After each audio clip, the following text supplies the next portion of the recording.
Joel, have you seen this new Doom game? It looks so cool. Why did you just talk about it? Sure, let me talk about it, but I don't guarantee it's going to be in a goat like, to be honest. I guess people are fine with yet again having their Doom pacifier for a month, that's for sure. Consider this one hot take of the several other many that we've done over the course of our history, but I bet this hot take is as hot as the sun itself, so don't burn yourself with so much. I think the Doom, the Dark Ages trailer, by the looks of it, looks mediocre, like meh in some regard, and I am generally unimpressed by it. I'll explain this in a way that cannot just be condensed in a series of Twitter text threads that barely explain my points of view of this game. Sure, more Doom is nearly always good, because it's more Doom, and I've been growing up and playing with Doom for ages, so it's evident that I'm going to like Doom. But I don't really like lately the direction it's taking with all these new Doom releases we're getting, especially Doom the Dark Ages. First of all, how Reddit metalheads, so to speak, are easily impressed with anything that resembles a generic metal band cover. Like, the ones with skulls, dragons, and all that sort of stuff, it feels like this Doom game is just going to be that type of pandering to its audience. Ooh, you can ride a dragon. Ooh, you can ride a giant mech. Ooh, you can have a machine gun that grinds skulls for ammo. Ooh, super shotgun. Since when did Doom mean a dragon flight simulator anyway? What the hell is this? World of Warcraft? World of Warcraft is an open world game from 2005. I get it. The super shotgun has been a staple of Doom for ages, and the OG Doom game cover is metal as well. But it doesn't feel the same like I said in prior videos about these new Doom releases. These games often feel like a cosplay of Doom, rather than something like Doom 3 where it is Doom in its own way, even to the point of respecting the original spirit of the OG game's development. It's a Pennywise type of situation where the 90s iteration of Pennywise is its own thing, while the new Pennywise is just what feels like a cosplay of the Pennywise before it.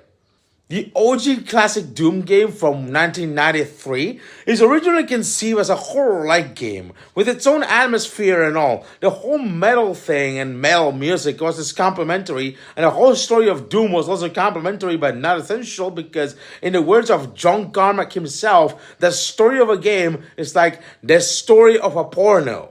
Also, you knew a Doom game was Doom because it literally plays like Doom. You know when you're playing something like Doom easily by the gameplay itself, and there are indie retro FPS games for the shithole called Halford Studios that feel better like Doom, and that's not much.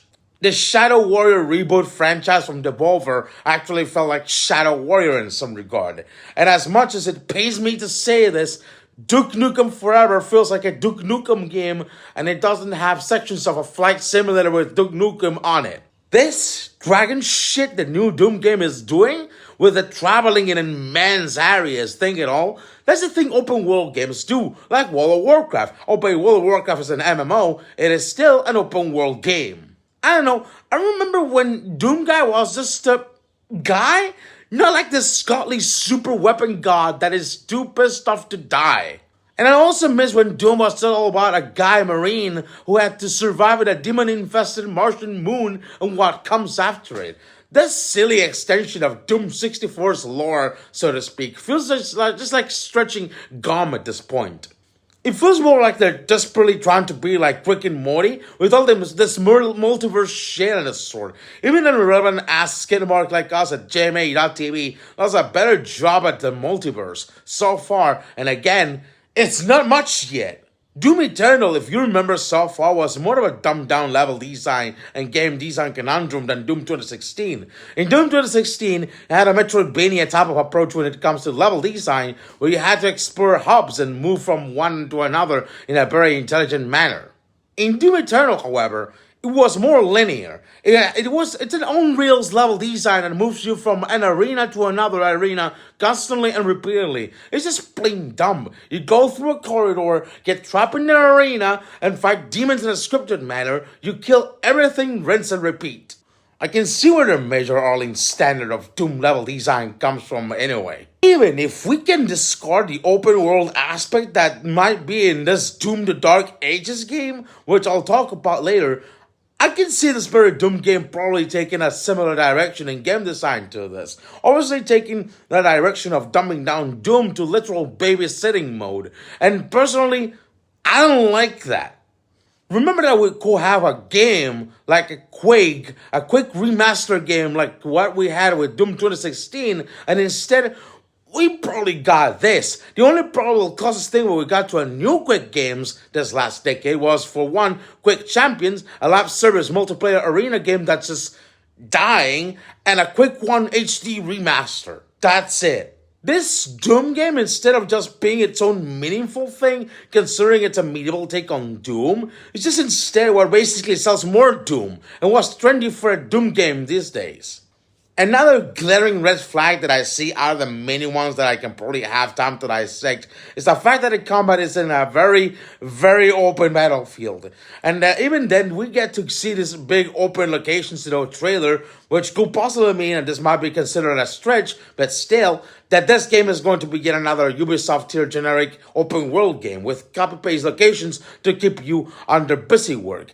This is, again, hinted at by the fact that you can travel grid spaces or landmarks in a dragon, judging by the trailer alone. Combine this with the trend set by Doom Eternal of dumbing down the gameplay, and you have an experience similar to the mainline PlayStation Studios games that aren't Helldivers 2. An interactive movie of sorts with gameplay so basic, it feels like the game is literally hand-holding you under the disguise of being cool. The Reddit kind of cool, by the way, which is not cool. It's lame and cringe. It's not guaranteed to happen because I don't have a time travel machine or a crystal ball, but judging by what's shown in the trailer alone, it could be a possibility. And it will be made plainly shitty because it's a trend that many companies had to do in order to fill up playtime hours from players to at least avoid a refund or even feign entertainment on the masses. Haven't we learned from to hate these? Are we seriously in this much of a Stockholm Syndrome right now? In the words of CB11, I miss when Doom wasn't an even more extremely over-the-top story about a godlike entity that rides dragons, because where every frame looks like a heavy metal album cover and the gameplay boils down to a fast-paced game of rock, paper, scissors. Even then, if every Doom game is influenced by metal, this game and Eternal take it too much to the extremes in a pandering level. Like the game companies responsible for these games are treating us like babies or cattle being fed a bunch of slop. I'm not saying this is going to be a bad Doom game. I could be proven wrong by any second. But even then, somehow we all forgot how evil Microsoft and Bethesda really are as corporations. And the gamer community apparently has the memory of a pet goldfish for some reason. Its software here could just be following orders from Microsoft from top to bottom, because most likely Microsoft wanted stuff that makes them money. Remember when Microsoft closed down several studios for profit, including the developers of Hi-Fi Rush, Tango Gameworks, and the developers of Redfall Arcane Studios? People were up in arms against that sort of stuff, and reasonably so. But now that this season of Naughty 3 shows up a new Doom game in the horizon, we suddenly, for some reason, forgot about that. Not to mention as well that Game Pass is also a literal cancer that is slowly making Microsoft commit the most unethical acquisitions and corporate actions just for literal profit. So this Doom game appearing on Game Pass is going to be quite a doozy.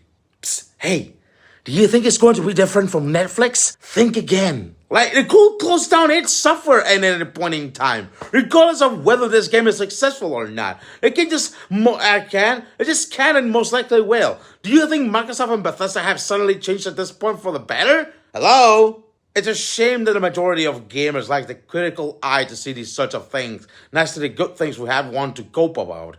I might be a part of the minority of people who at least come unimpressed by these fancy trailers and the sort like anything that shows up on social media like Twittex. But being part of this minority is a very healthy way of looking at both the positives and negatives of something. And the worst thing is that individually we can't do anything about this, not even with our wallets. This situation requires a huge amount of cooperation from all pertinent parties, which is very, very hard and nearly impossible to achieve in this day and age where everyone is either distracted or divided by petty nonsense. Doom the Dark Ages might be a good Doom game in its own regard, and I'm not stopping you from enjoying it if you can enjoy it, but if you do at this very particular moment, with all this hype, don't cry to me about the bad stuff happening in the final release of that game, okay? Anyway, I'll be right back at the hole I belong in.